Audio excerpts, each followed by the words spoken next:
Assalamualaikum warahmatullahi wabarakatuh. Alhamdulillahi rabbil alamin. Segala puja dan puji seluruhnya utuh, sempurna, hanya milik Allah subhanahu wa ta'ala. Dialah Allah pencipta langit, bumi, berikut segala yang ada. Dialah Allah yang memiliki segala-galanya.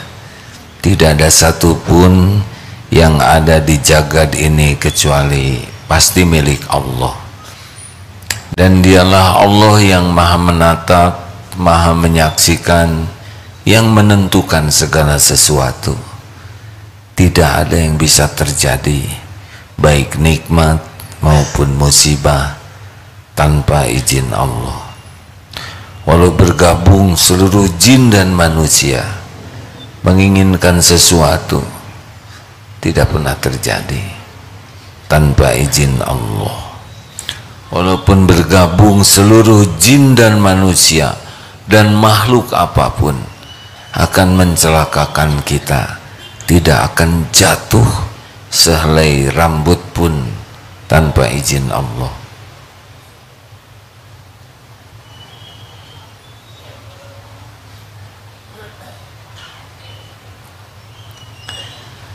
Allahumma salli ala Sayyidina Muhammad wa ala alihi wa ashabihi ajma'in. Ya Allah, berkahi majlis ini. Catatkan siapapun yang menyimak menjadi hamba yang Engkau buka hatinya. Cahayai hati kami dengan cahaya iman kepadamu ya Rabb. Cahayai hati ini dengan makrifat kepadamu. Catatkan yang menyimak ini jadi ahlul yakin, ahlul amal soleh yang ikhlas dan istiqomah. Amin ya Rabbal alamin. Apa kabar? 3 pekan berangkat ya. Nomor 260, silakan Ustaz. Bismillahirrahmanirrahim. Al-Hikam 260. Anta ma'al akwani malam tashhadil mukawwina, fa idza syahidtahu kanatil akwanu ma'aka. Engkau tetap terikat oleh alam benda selama engkau belum melihat yang mencipta alam. Tetapi bila engkau telah melihat pencipta alam, maka alam ini akan tunduk kepadamu. Kalau sekarang dikatakan buku ini dia tiba-tiba terbentuk sendiri dan kata-katanya tersusun dengan sendirinya, dan dia bisa ada tanpa ada yang membuat, percaya tidak? Kan? Kenapa ragu-ragu menjawabnya? Tiba-tiba buku ini terwujud sendiri dan kata-katanya mengatur sendiri, percaya tidak? Pasti ada yang membuat. Bagaimana kalau handphone ini tiba-tiba menyusun sendiri dari berbagai komponen sehingga terbentuk jadi handphone yang bermanfaat seperti ini? Percaya tidak kalau handphone ini terwujud dengan sendirinya? Pasti ada yang membuatnya. Pasti AA disebut orang gila kalau mengatakan handphone ini jadi dengan sendirinya.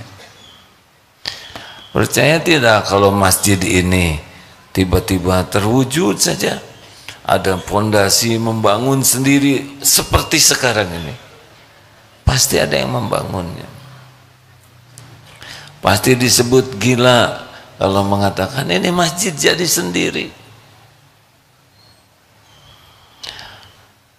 Sekarang percaya tidak, jagat semesta yang sebegini dahsyatnya, dengan makhluk-makhluk yang begini beragam, tiba-tiba jadi sendiri tanpa ada penciptanya. Disinilah hadirin, kita sering terpesona kepada boneka sehingga kita puji yang membuat boneka. Tapi ketika melihat anak, kita tidak memuji kepada yang menciptakan anak. Kita sering kagum kepada para ahli teknologi yang membuat handphone ini. Mata kepada ciptaan, hati kepada pencipta. Seharusnya begitu. Tetapi ketika kepada Allah macet. Harusnya saudara lihat saya, langsung terpikir, yang ceramah ini pasti ada yang menciptakan. Sama, saya melihat teman-teman sekalian, mata kepada ciptaan, hati kepada penciptanya. Baru sah itu. Sepanjang masih belum tersambung kepada pencipta, maka sepanjang itu kita tidak akan tenang dalam hidup ini. Kita akan selalu cemas, risau, galau, sedih, kecewa, sakit hati, dendam. Mengapa? Karena kita terhijab dari pencipta. Bagi orang yang sudah dibuka hatinya oleh Allah, mengenal Allah, maka melihat ciptaan itu langsung ingat pencipta. Akibatnya apa yang terjadi? Susah lupa kepada Allah. Apa yang terjadi kalau orang susah lupa kepada Allah? Ala bizikrillah tatmainnul qulub. Camkan, hanya dengan mengingat Allah hatimu akan tentram. Padahal semua yang kita lihat adalah ciptaan Allah. Semua yang kita dengar, kita rasakan, semuanya adalah milik Allah. Semuanya ada dalam genggaman Allah. Harusnya suami lihat istri, yang diingat siapa? Allah. Ini istri ciptaan Allah, istri milik Allah. Yang membulak-balik hati istri adalah Allah. Istri adalah amanah Allah. Suatu saat mungkin menyenangkan, suatu saat mungkin kurang menyenangkan. Dua-duanya sama. Sama apa? Ladang amal. Ketika menyenangkan, oh Allah menggerakkan pendamping hidup saya menyenangkan, bersyukur, dapat pahala. Ada saatnya dibuat istrinya bete, cemburu, ini ladang pahala, sabar. Sama, setiap hari kita akan bertemu dengan berbagai kejadian yang kita sukai, yang tidak kita sukai, dan semuanya terjadi dengan izin Allah, baik nikmat maupun musibah. Tapi tidak sampai ke sana sebagian besar orang. Tidak ada Allahnya, hanya baru kepada kejadiannya. Dan inilah yang membuat stres. Seperti sering diungkap, kita jadi pedagang, kita sering berpikir bahwa yang membeli itu adalah pembeli, rezeki itu dari pembeli. Salah. Pembeli itu bukan pemberi rezeki. Pembeli itu adalah salah satu jalan rezeki dari Allah.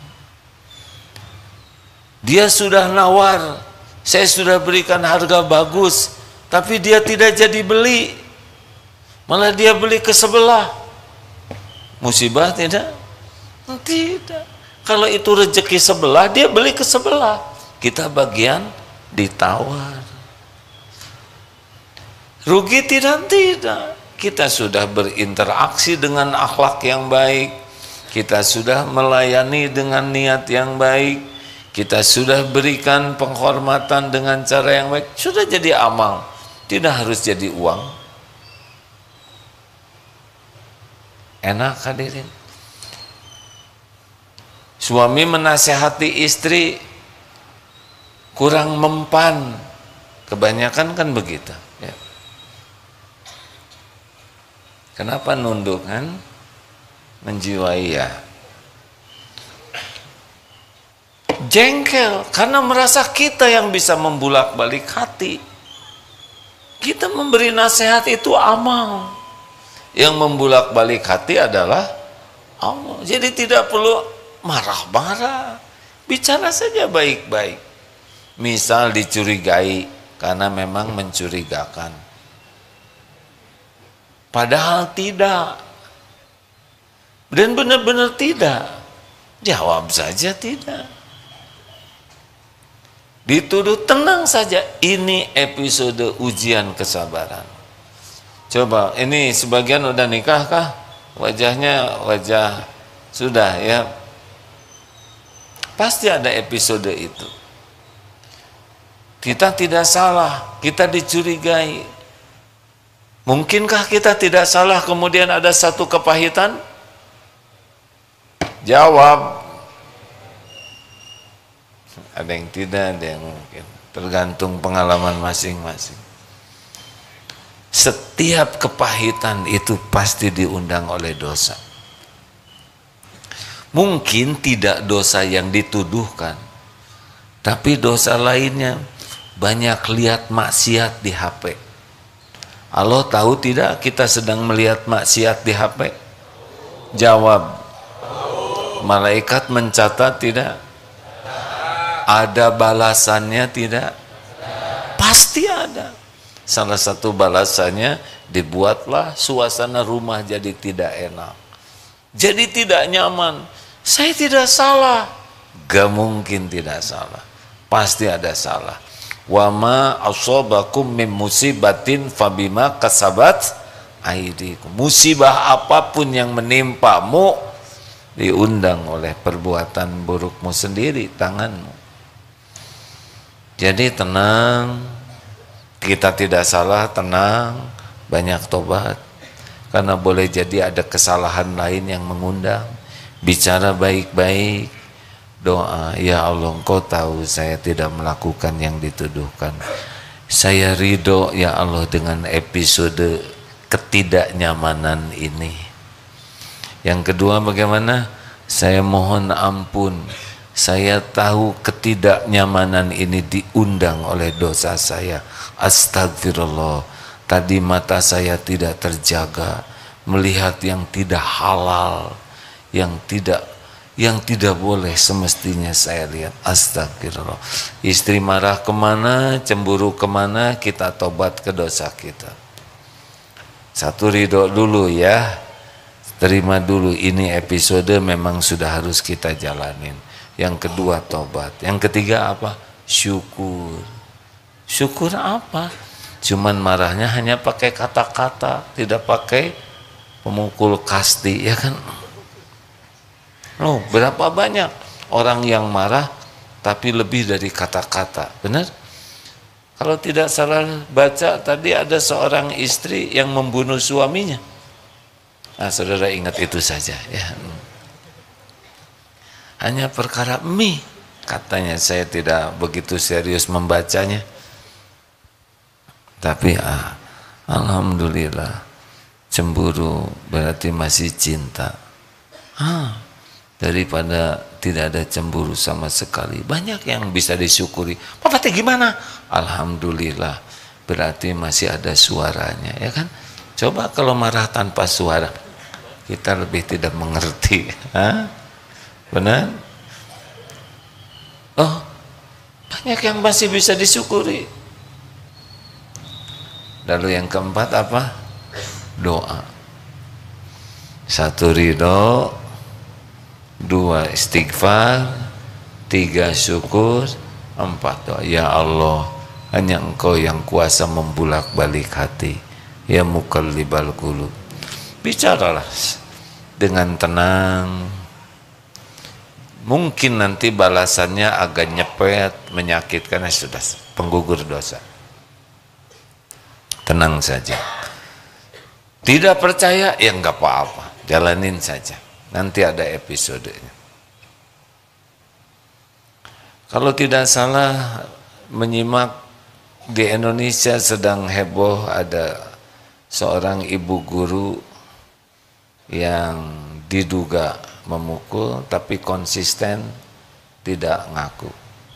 Kalau saya bisa berkomunikasi dengan bu guru itu, Bu, kalau ibu tidak salah, tenang saja. Mungkin akan menjalani beberapa proses kemarin, itu sebagai penggugur dosa, pengangkat derajat, tenang saja. Kalau kita tidak salah, tenang saja. Kalaupun harus dihukum, gak apa-apa, jalanin dulu, nanti akan ada waktunya. Allah melihat kejadian itu dengan sempurna.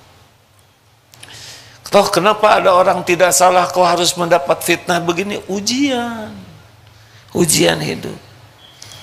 Bukan hanya beliau, Nabi saja sempurna niatnya, sempurna akhlaknya, sempurna perjuangannya, tetap dihina, difitnah, dibuli, dimusuhi, diperangi, benar? Jadi tidak usah aneh kalau kita mau benar. Ada yang tidak suka, ada yang menghina, ada yang memfitnah. Gak ada yang aneh, itu biasa saja. Jalani saja. Karena semuanya juga pasti ada kebaikannya. Pasti ada kebaikannya. Hanya memang harus menjalani episode itu.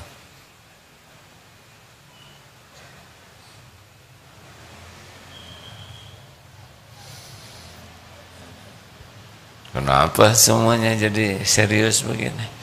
Seperti yang bermasalah.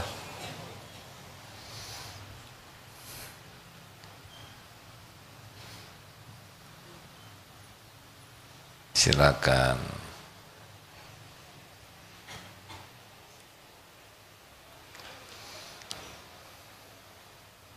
Lihatnya ke sini saja. Mau ke belakang mungkin beliau ya. Ini kalau tidak paham seperti ini, hidup akan letih. Kita tidak akan selalu cocok dengan keinginan. Nah, yang membuat letih itu kita tidak melihat ada Allah di balik kejadian ini. Padahal semua terjadi dengan izin Allah, baik nikmat maupun musibah. Dalilnya sudah jelas, At-Taghabun ayat 11. Ma asaba min musibatin illa biiznillah wa may yu'min billah yahdi qalbah wallahu bikulli syai'in alim. Tidak ada satupun musibah yang menimpa skala apapun, dari halus sampai yang sangat besar seperti peperangan di Palestina, kecuali dengan izin Allah. Dan barang siapa yang beriman, yakin ke Allah, yahdi qalbah, Allah memberi petunjuk di hatinya. Dan kalau hati ini sudah paham, udah jadi enak. Hidup ini enak kalau paham. Dan Allah Maha mengetahui segala-galanya. Jadi masalah terbesar kita tidak melihat, dalam tanda kutip ya, tidak melihat, hati kita tidak melihat keterlibatan Allah di dalam kejadian.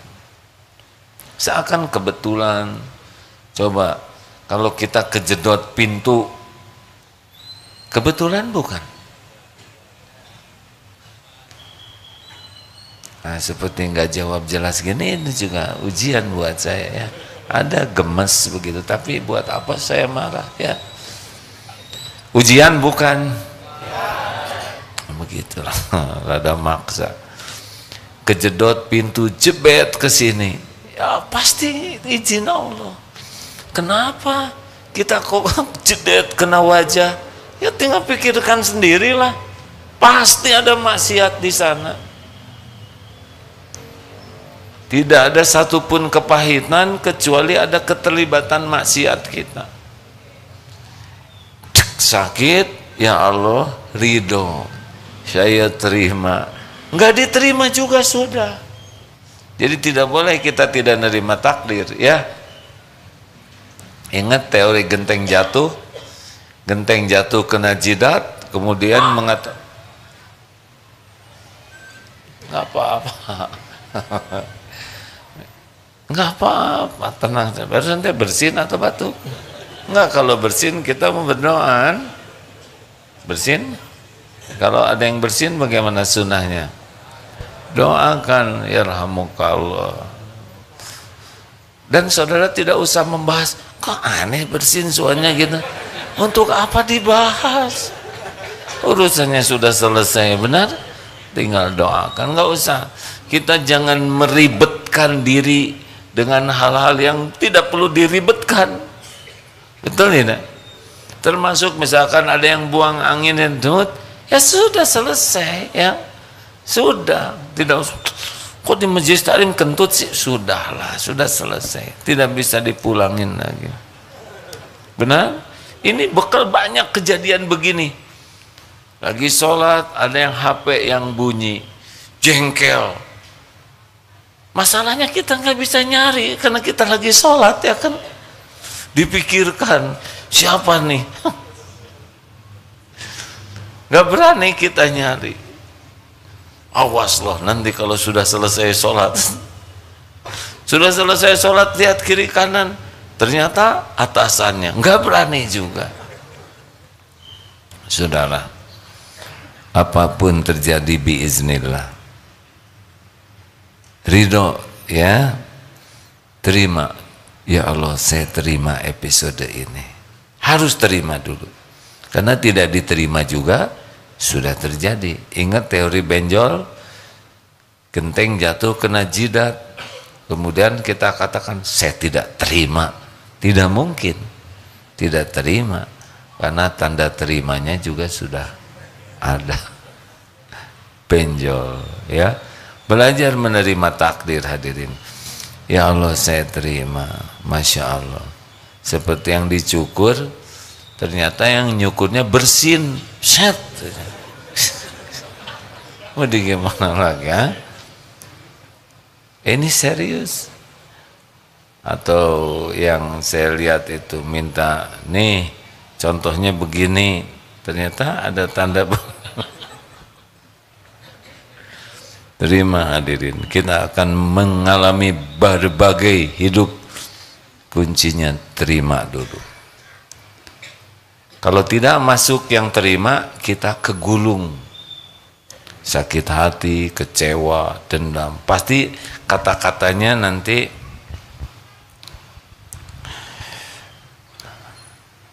kalau saja, seandainya. Nah, itu ciri-ciri orang. Coba kalau tidak pergi, pasti selamat. Sok tahu, emang dia harus celaka karena udah jadwalnya. Dan pasti pergi. Innalillahi wa inna ilaihi rajiun. Kemarin pada waktu umroh ada seorang ibu sehat berangkatnya, ibu guru. Tawaf, sa'i, umroh sempurna. Lalu ada waktu luang ke Taif, ikut. Pulangnya agak kelelahan. Malam tidak ikut tahajud di masjid. Subuh wafat. Tidak ada yang menduga. Anak tidak pernah mengetahui ini akan menjadi pertemuan terakhir.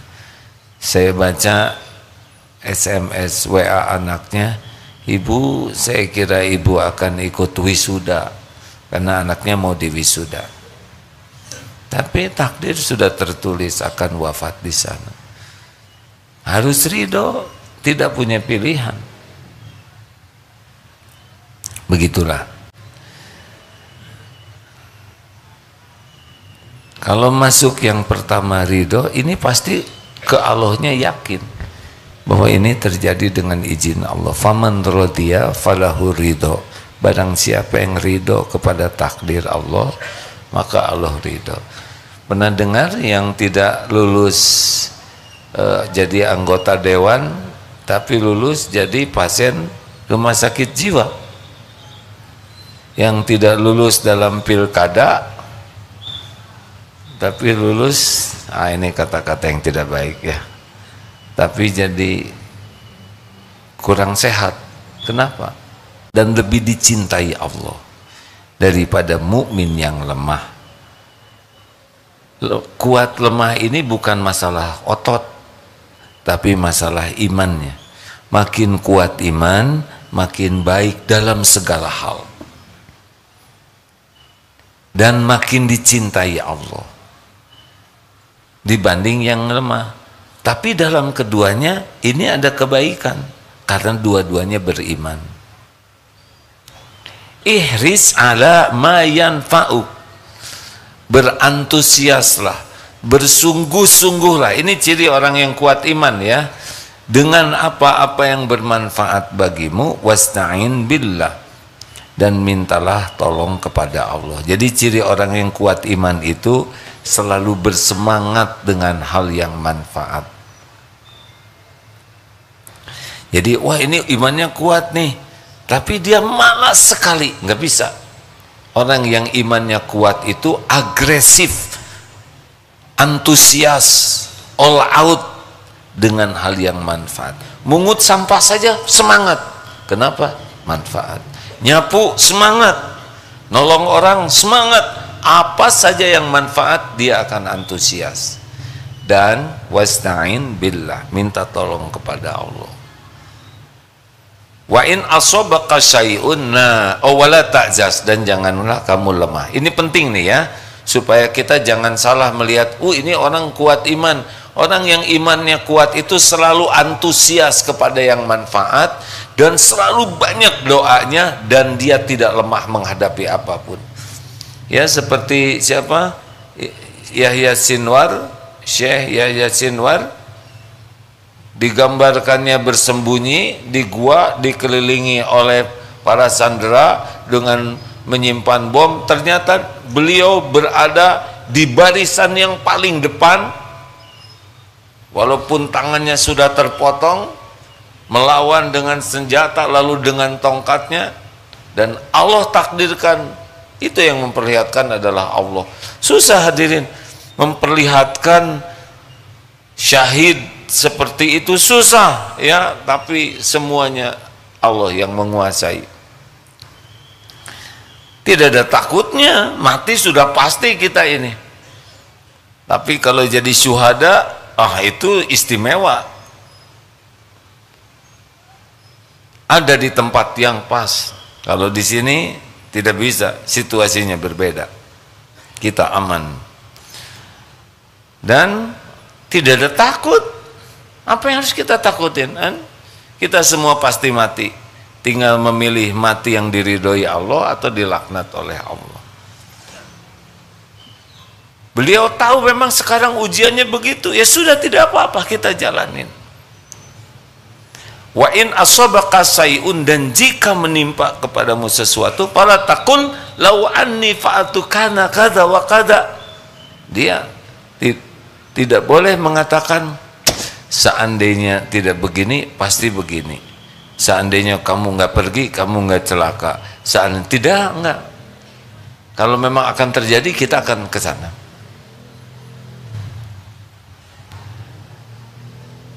Walakin,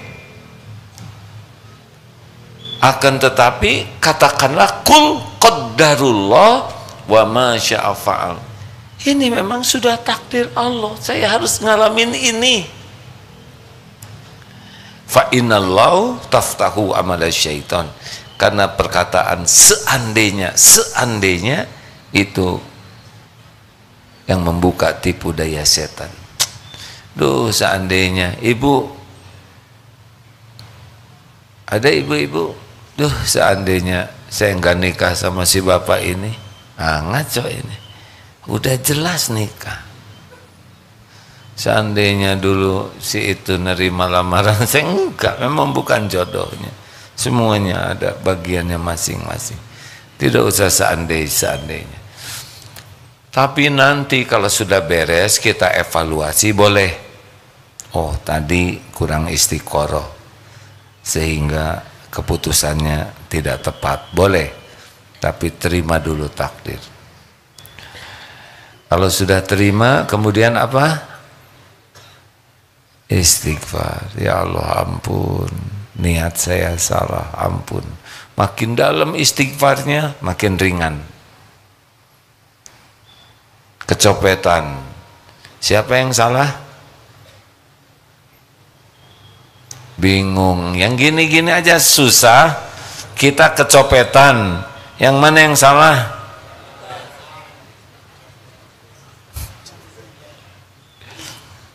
Jawab, dua-duanya. Si copet sudah jelas salah, kita tidak boleh mengatakan dasar copet kurang ajar. Itu kalau soleh dia nggak nyopet, ya kan? Buang-buang waktu. Itu mah urusan aparat saja yang bagian nangkep atau memprosesnya. Urusan kita adalah kenapa dari sebanyak ini yang kita yang kecopetan? Kenapa terpilih? Satu bis 40 orang. Kenapa? Kenapa itu copet jadi ada di belakang saya, nggak di depan? Kalau di depan bisa kita yang nyopet, nggak boleh, ya kita yang harus bagian kecopetan. Kenapa? Kira-kira kenapa? Ya mungkin tidak bayar zakat, mungkin tidak serius sedekah, mungkin pernah ngambil punya orang. Pendek kata, pasti ada sesuatu tuh. Yang ketiga bagaimana? Ridho, tobat. Yang ketiga apa? Syukur, alhamdulillah. Yang hilang hanya dompetnya, tidak dengan celananya. Ini serius, karena pasti lebih banyak karunia yang Allah berikan dibanding kepahitan yang dijalani. Betul tidak? Benar? So, kita dihina orang, berapa menit sih dia menghinahan? Nggak mungkin 24 jam sehari, 7 hari dalam seminggu dia menghina, terus capek dia. Kamu monyong, kamu monyong, kamu monyong, pasti letih. Paling cuman kamu monyong sekali aja. Dan ketika nyebut monyong juga, yang monyong siapa? Dia, ya kan? Karena monyong tidak mungkin. Sudahlah, biasa-biasa saja. Yang keempat, doa. Ya Allah, hanya Engkau lah yang kuasa memberi jalan keluar. Ini ada KTP, ada, kembalikan ini saja ya Rabb. Kalau uangnya nggak apa-apalah buat dia, siapa tahu dia lagi perlu, dah cuman 1.000 rupiah. Harus doa, karena yang bisa mengembalikan semua itu hanya Allah. Sempurnakan ikhtiar, lapor, tapi ya tidak mungkin bisa beres tanpa izin Allah. Demikianlah rekan-rekan sekalian, supaya kita ini tidak terlalu ribet dengan kejadian. Maaf ya, kalau orang kurang iman, ribet hidupnya tuh, ribet saja. Karena tidak ada Allahnya. Seakan-akan Allah itu tidak ada, ribet saja. Ini jengkel, ini pusing, ini kecewa, ini giliran dikasih jadi ujub, jadi sombong. Lihat yang berprestasi jadi dengki, ribet saja hidupnya tuh. Dikasih karunia petantang petenteng, diambil sedih, depresi. Lihat yang lain dapat, iri dengki. Gak jelas sama sekali. Dan pasti umur makin tua kalau ada umur. Udah gitu penyakitan, udah gitu pensiun, nggak bisa bertahan, gagah terus, gak ada.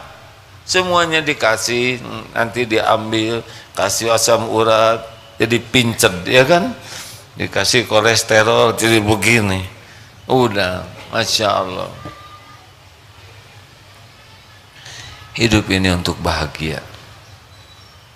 Bahagia bukan datang dari casing. Bahagia itu cuma dua kuncinya. Apa? Iman dan amal soleh.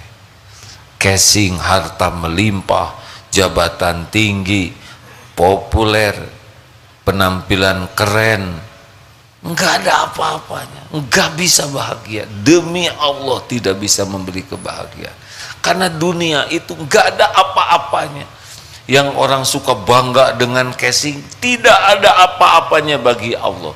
Kalau dunia ini ada harga sesayap nyamuk saja, itu orang-orang yang ingkar, kufur kepada Allah, tidak akan dikasih minum walaupun seteguk.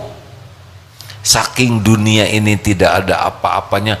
Sok mau istana, sok mau mobil mewah, harta melimpah, silahkan dibagi oleh Allah sesuka Allah.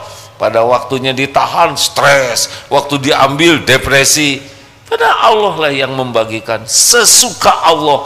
Bukan tanda kesuksesan, bukan tanda kemuliaan, tapi tanda beratnya cobaan. Jadi kepada siapapun di Darut Tauhid yang dikasih jabatan, itu bukan keren ya, ngejungkel nanti. Pak Gatot, ketua yayasan apa? Berapa ribu tuh santri di sana? Nanti ngesot di akhirat kalau tidak serius dipertanggungjawabkan. Pak Iskandar, mana Pak Iskandar? Ketua yayasan apa Pak Is? DTP. Oh, 1,5 juta tuh orang yang harus dinafkahin.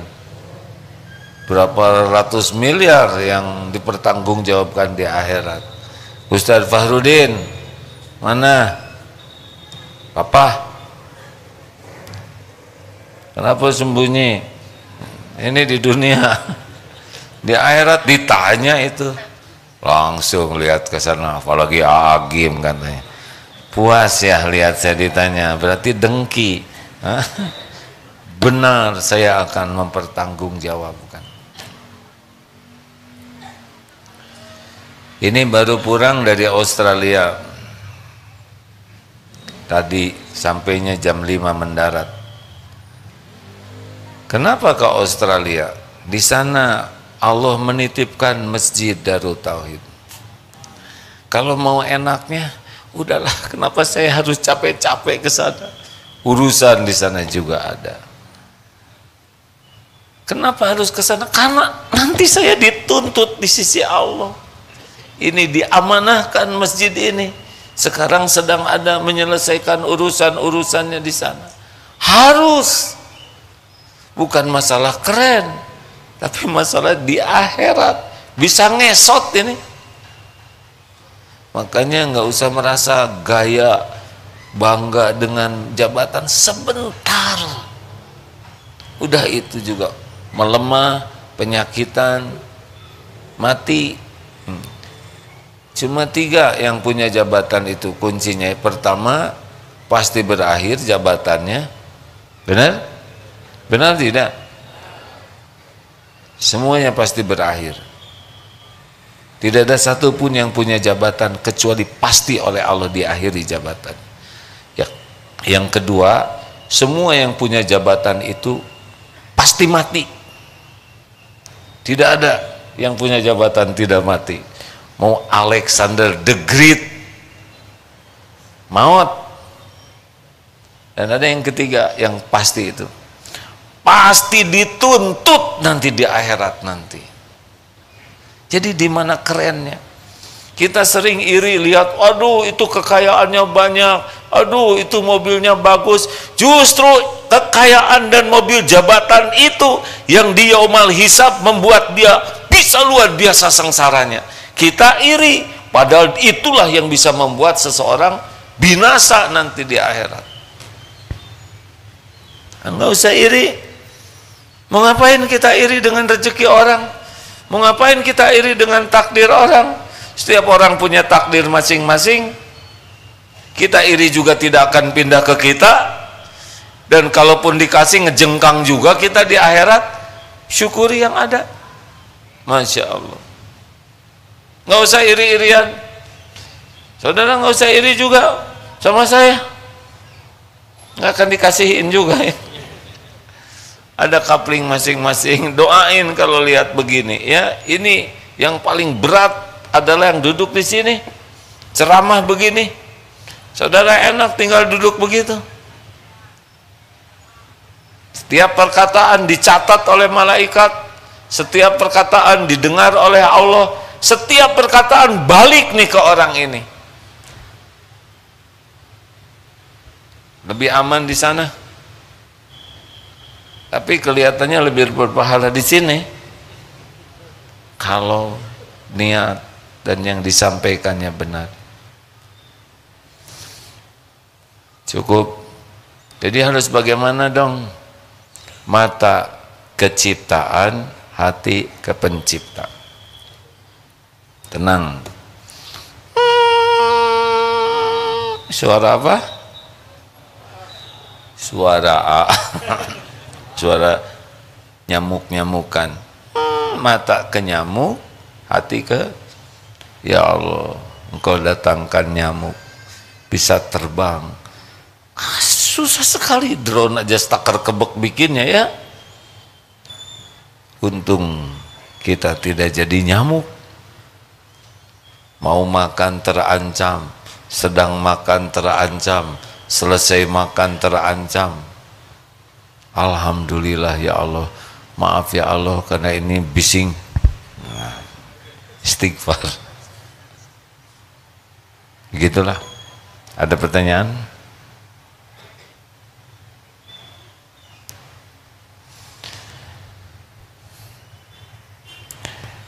Pesan ke semua santri, jangan terlalu ribet dengan urusan yang kita tidak perlu tahu dan tidak jadi solusi.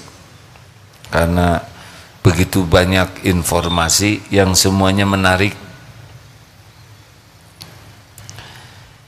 Ini dibaca, itu dibaca, politik ini, fufu fafa didengar. Sudahlah, sudah tahu, doakan. Gimana ini sekarang presiden ini IKN, kita bisa apa? Kita ini siapa? Benar? Kalau toh manfaat untuk tahu silahkan, secukupnya. Kalau tidak ada, lewat. Tidak harus semua kita tahu. Ini artis kenapa nikah sama itu ya? Kenapa? Hah? Saudara saudara mau ya? Kalau artis itu nggak mau sama saudara, ya udah, pakai dipikirin, Sejujurnya ya, orang yang kebanyakan melihat, membaca, mendengar yang tidak manfaat, dia akan kehilangan waktunya untuk sesuatu yang manfaat, karena waktunya sama.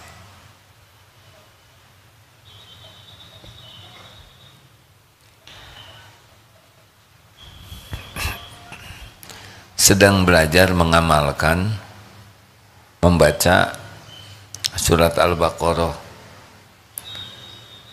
286 ayat, 2 juz, 4 lembar.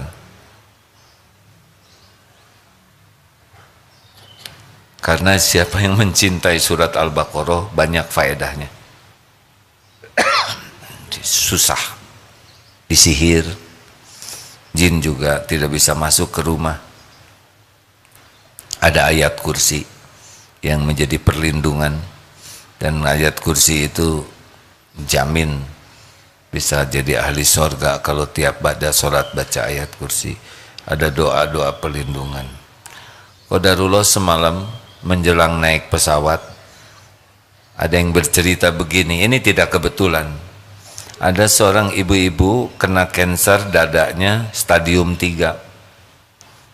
Gurunya berkata begini, coba baca surat Al-Baqarah, dawamkan, setiap hari baca surat Al-Baqarah. Apa yang terjadi? Ini kisah nyata. qadarullah, sembuh dengan izin Allah. Semuanya Allah melihat, pasti Allah senang lah. Salah satu 2 surat yang bercahaya di akhirat itu kan adalah Al-Baqarah dan Ali Imran. Silakan mendingan ngurus fufu fafa atau alif lam mim yang tidak bisa ditandingkan. Betul tidak? Santri-santri jangan buang-buang waktu untuk sesuatu yang kita tidak manfaat untuk tahu dan tidak jadi solusi. Kalau tahu manfaat silahkan. Hujan informasi ini sangat mencuri waktu produktif kita. Dan semuanya menarik. Karena nafsu itu tertariknya kepada maksiat dan sia-sia. Kalau Quran Bismillahirrahmanirrahim, skip. Nah itu. Ada pertanyaan? Tidak ada. Terima kasih. Sudah segitu saja cukup ya. Mudah-mudahan ada manfaatnya.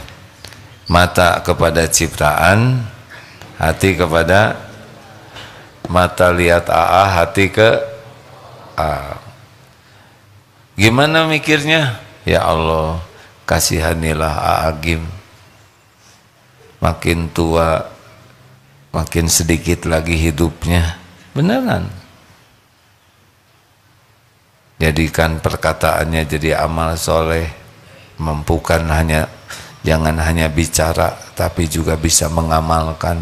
Ampuni dosanya dan rahasia doanya. Kalau rahasia apa yang terjadi?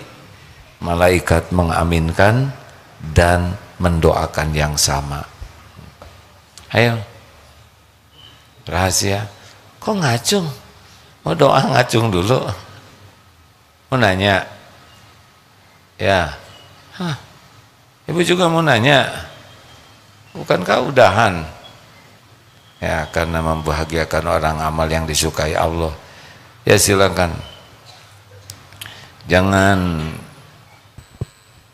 yang sulit ya. Assalamualaikum warahmatullahi wabarakatuh. Waalaikumsalam warahmatullahi wabarakatuh.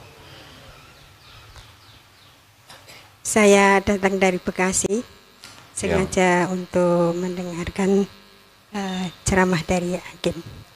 Tadi kami mendengar bahwa barusan ini surat Al-Baqarah dibaca, orang yang punya penyakit itu bisa hilang.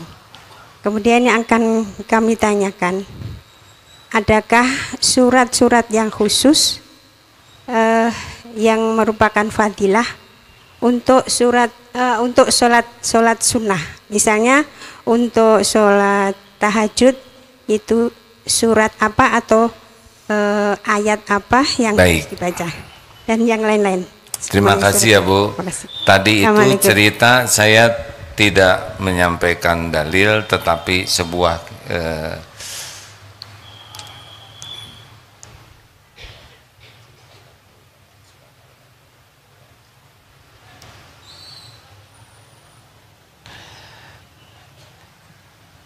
nah kalau ibu mau nyoba, nah satu keutamaan surat Al-Baqarah, janganlah kamu jadikan rumahmu seperti kuburan. Sesungguhnya setan lari dari rumah yang dibacakan di dalamnya surat Al-Baqarah. Hadis riwayat Imam Muslim. Ya, barang siapa yang membaca 2 ayat terakhir dari surat Al-Baqarah pada malam hari, maka dia akan dilindungi. Bukhari Muslim. Itu dari surat Al-Baqarah. Apalagi kalau sakit utuh ya. Bacalah surat Al-Baqarah karena mengambilnya, menghafal dan bacanya merupakan keberkahan. Meninggalkannya adalah kerugian. Para penyihir tidak dapat menghadapinya. Hadis riwayat Imam Muslim. Bacalah Al-Quran karena ia akan datang pada hari kiamat sebagai syafaat bagi para pembacanya. Bacalah 2 surat yang bercahaya, yaitu Al-Baqarah dan Ali Imran. Ini beberapa di antaranya. Jadi Ibu, gini coba ya, tahajud itu yang bagus yang saya pahami itu bukan tahajud yang cepat. Kalau Rasulullah itu bisa sampai bengkak kakinya saking lamanya. Kalau mau coba Ibu 1 juz lah semalam itu tidak lama, paling kalau bacanya enak 1 juz tuh 1 jam lah ya. Jadi dipecah-pecah. Kalau mau satu juz berapa lembar? 10 lembar. Nah berarti 2 rakaat pertama setengah juz, 2,5 lembar, 2,5 lembar. Nanti 2 rakaat kedua setengah juz, udah 1 juz itu. Kalau mau surat ya memang 1 jam lah yang enak minimal itu ya. Berarti 4 rakaat 1 jam. Gimana caranya kalau belum hafal? Baca mushafnya. Kalau kita sudah sangat sering membacanya, jadi cepat dan nikmat. Apalagi kalau paham artinya. Jadi seperti baca buku begini, karena kita mengerti. Makanya coba pelajari juga artinya. Syukur kalau kita sudah bisa menerjemahkannya, itu lebih enak lagi. Jadi tahajud itu jangan ngejar cepat, tapi usahakan ngejar nikmat. Kalau biasanya kalau bacaannya panjang, bawaannya rukunya juga jadi panjang, sujudnya juga jadi panjang. Tapi kalau bacaannya ringkas, biasanya bawaannya rukunya dan sujudnya juga ringkas. Padahal waktu sujud itu doa, bukan sujud terakhir. Setiap sujud sesudah tasbih itu kita bisa berdoa, dan itu saat terdekat kita dengan Allah. Bonus, Dek.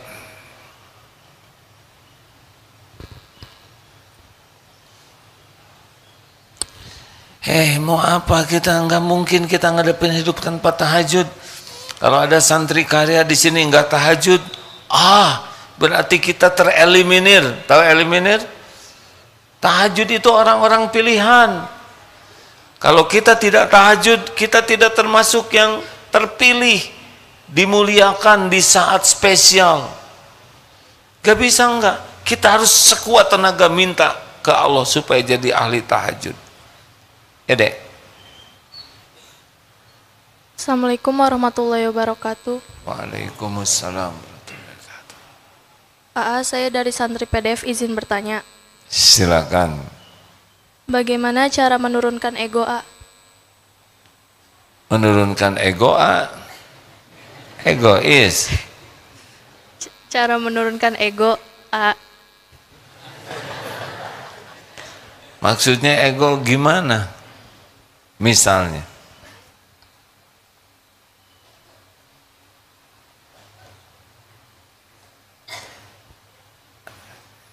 loh, kok dibisikin yang ego yang mana? Dek, seperti apa misalnya? Kita keluar dari sini mencari sendal masing-masing, egois bukan? Hah? Jadi kita ngambil sendal siapa? Dek, maksudnya gimana? Ego itu penting. Kalau enggak, siapa yang lagi nolong diri kita? Betul tidak? Yang jangan itu adalah demi kepentingan kita, kita mengabaikan kepentingan orang lain. Seperti maaf ya, buang angin, itu penting. Nah, bagaimana jangan sampai ini nikmat dari Allah loh, buang angin tuh. Kalau nggak bisa buang angin, bisa dioperasi. Tapi kan bagi kita nikmatnya. Bagi yang di sebelah kita apa? Kepahitan. Ya Dek. kayak misalnya kita tuh ngasih tahu dia, kamu jangan gini-gini, terus dia kayak, emang kenapa sih nggak boleh? Dan kalau misalnya lagi musyawarah, terus dia tuh pengen menang sendiri hasil musyawarahnya. Oh, egois maksudnya. Iya. Jadi ada memang orang yang tipe dominan, kalau bicara tuh mendominasi terus. Kecenderungannya tidak akan disukai. Orang yang banyak mendengarlah biasanya yang kata-katanya lebih berbobot. Telinga 2, mulut 1.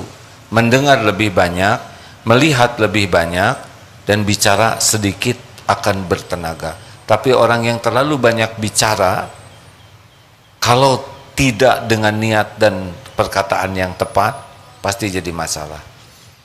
Bagaimana caranya? Yang egonya atau lihat yang egoisnya? Hei, Itu pembisiknya. Jadi yang mana yang nanya teh? Ya selesaikan dulu ego kalian ya. Demikianlah, besok kita bahas ya, insyaallah.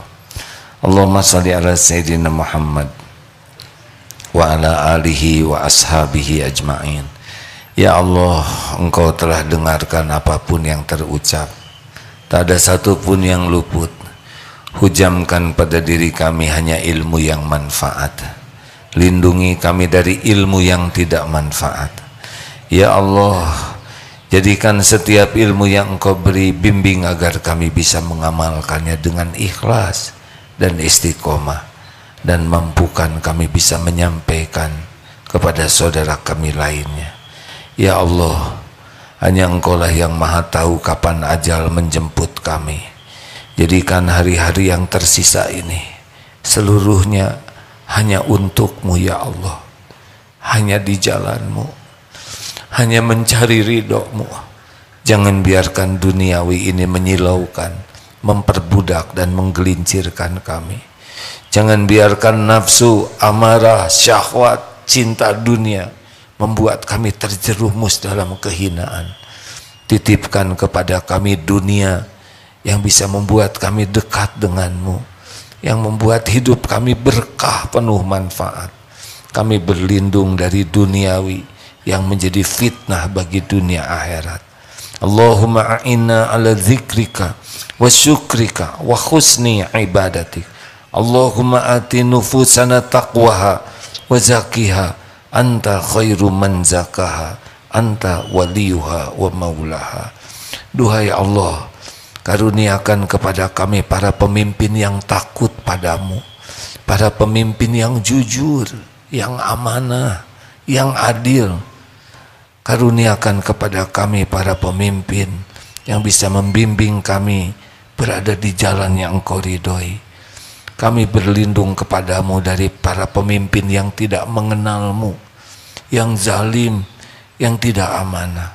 Engkaulah penguasa setiap takdir ya Allah. Rabbana atina fid dunya hasanah wa fil akhirati hasanah wa qina azabannar. Subhana rabbika rabbil izzati amma yasifun wassalamun alal mursalin alhamdulillah. Subhanakallahumma bihamdik asyhadu an la ilaha illa anta astaghfiruka wa atubu ilaik. Assalamualaikum warahmatullahi wabarakatuh.